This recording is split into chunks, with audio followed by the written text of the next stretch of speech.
Who's this? Jack.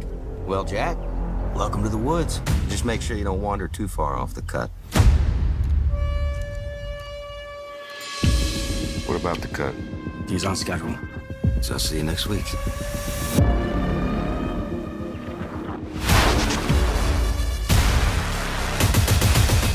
Hi, Brian. How are you doing, sir? Nice to see you.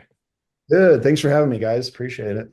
God, and it's really nice to speak to you, and it's great to get you to pick your brains a little bit about this the film. So, I mean, obviously, the first obvious question would be kind of the genesis for Click. I know it's kind of a unique blend of two things, you know, for this type of action genre movie. You know, you blend what is the kind of the typical police characters with seemingly disparate profession, logging. Could you explain exactly where that? I mean, I know I think the original script was written by Joe Paruccio, no? But can you describe more or less where the kind of the penny kind of dropped and you thought, hey, this might actually work as a decent action flick? Well, Joe wrote it long before I got to it. So Joe was the man behind that. But he told me that he saw an article and he read that logging was the most dangerous profession in the world.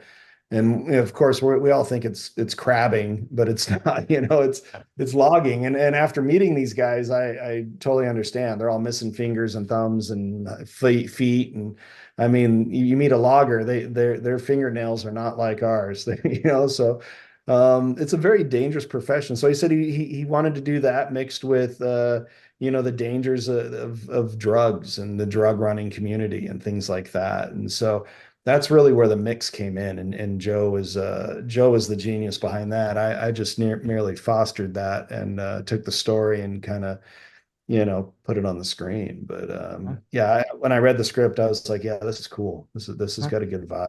Is it doesn't just throw it in your face either. It's like a slow thriller kind of like, you know, let's get, you know, you've got all this action, so it's not like a slow burn, but you don't get the story just like right away. You've got to dig in. So I mean, that leads me to another question that I'd come up with. I mean, because you said that it does take a little while to kind of really kind of kick in full throttle action. Was that one of your criteria to create an action film specifically because it is such a crowded subgenre? In other words, was there anything specific that you wanted to make sure that you did do or that you didn't do to make sure that this really kind of stood out among such a crowded genre? I mean, tell a good story. I mean, I think, you know, it's really like it's a thriller action, and so it's got this hybrid. So I think, you know, typically you go to action, it's kind of a meathead just shooting people up, you know, and there's a lot of those movies for, you know, what is it, guys who like movies or whatever, you know, and this thing is one of those where I think you could absolutely sit with your significant other who may not like that kind of genre and they'll get something out of this one as well, because it's got that thriller aspect. You know, they're not meatheads. They're all driven by some sort of you know, by trying to accomplish something, you know, and they all have their own motivations, and it's acted very well. So Brilliant. Ashley? So obviously, being set in the logging world, you know, it's out in the wilderness, and there's, you know, the locations are beautiful. I understand it was Victoria Island in British Columbia that you filmed on. Was there anything about that location that required you to tailor the script to fully capitalize on the unique setting?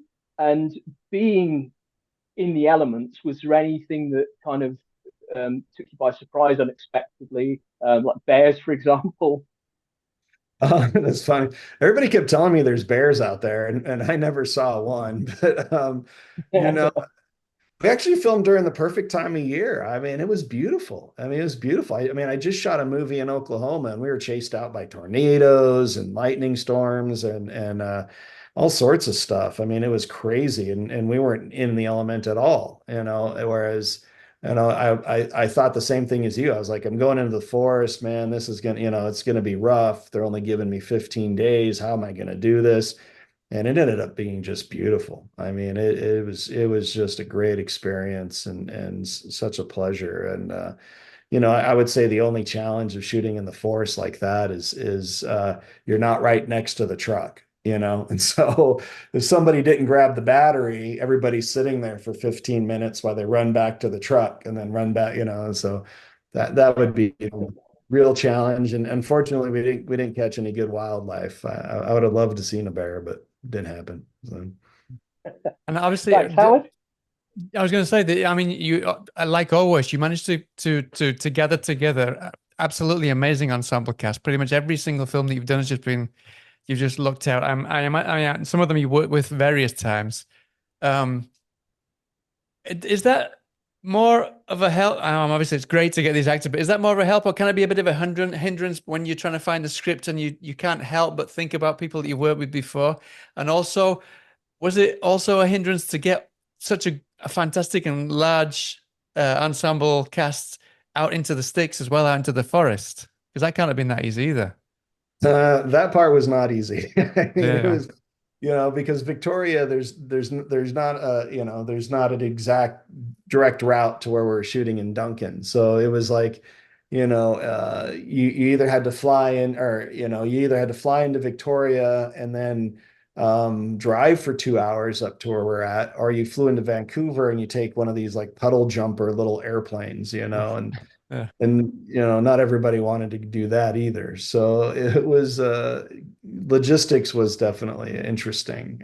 Fortunately, I didn't have to deal much with it, but I definitely heard all the stories. And Alec Baldwin at one point posted on Twitter that he was stuck on a plane, I guess, for like 6 hours or something. So it kind of hit the news, everybody, you know. So I feel bad for Delta Airlines, I guess. But you know, yeah, it was a lot of fun, man. I mean, and getting an ensemble cast like this is always it's really a pleasure as a director. I mean, it says I think it's a compliment because I have actors that call me and email and all the time that want to come back and do and whatever I've got next. What That's do you got great. next? What do you Yeah.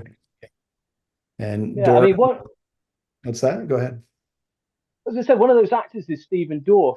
I know you've worked with him a number of times, not just obviously on Clear Cut, but you've got him in Dead Man's Hand, and I think Gunslingers is coming out next year. What is it about working with Stephen that you find so compelling? Because Steven's compelling, you know. He's one of the most layered guys I know. I mean, you know, it's funny because when I first worked with Steven on Dead Man's Hand, everybody kind of warned me. They're like, man, you know, he's tough. He's tough on set.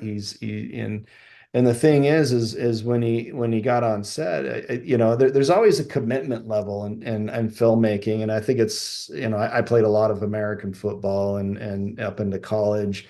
And I think when people show up, they kind of gauge you. It's like, how committed are you? I mean, Yeah. are you craft services committed? Are you going to be standing over there doing snacks while everybody's doing the hard stuff? Are you going to get in the lake? You know, and I'm always one of those guys with a camera on my shoulder, jumping in the lake, going, "Let's go!" You know, and lighting myself on fire and doing whatever it takes to get the shot.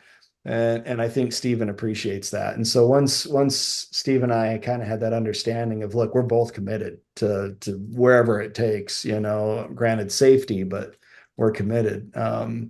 Then we've bonded. And so yeah, I'm super stoked to have him actually be the star of my next film, which comes out next year. So Yeah, look forward to it. That kind of the kind of commitment side of things ties in with something else that I wanted to ask actually. Because obviously it's a thriller like this. There's a lot of action work involved. Saying yourself, you're quite hands on. What about the cast, sort of Clive and Stephen? How involved were they in sort of the action sequences in terms of doing their own stuff?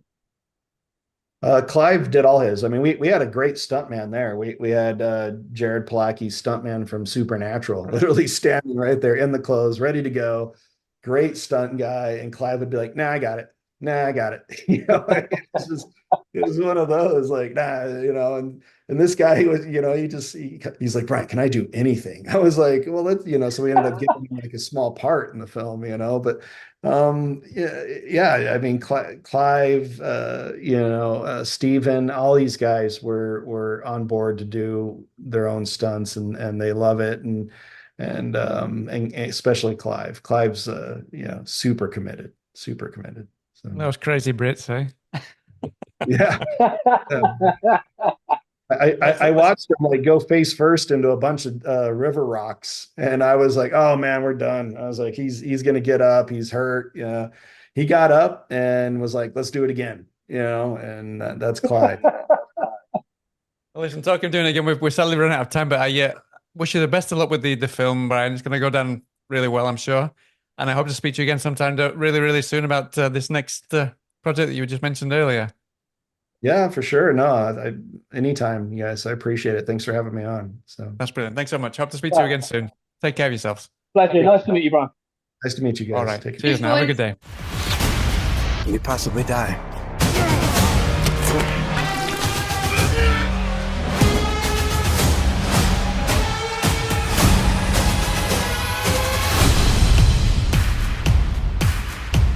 Things happen out here fast. When they do, people die.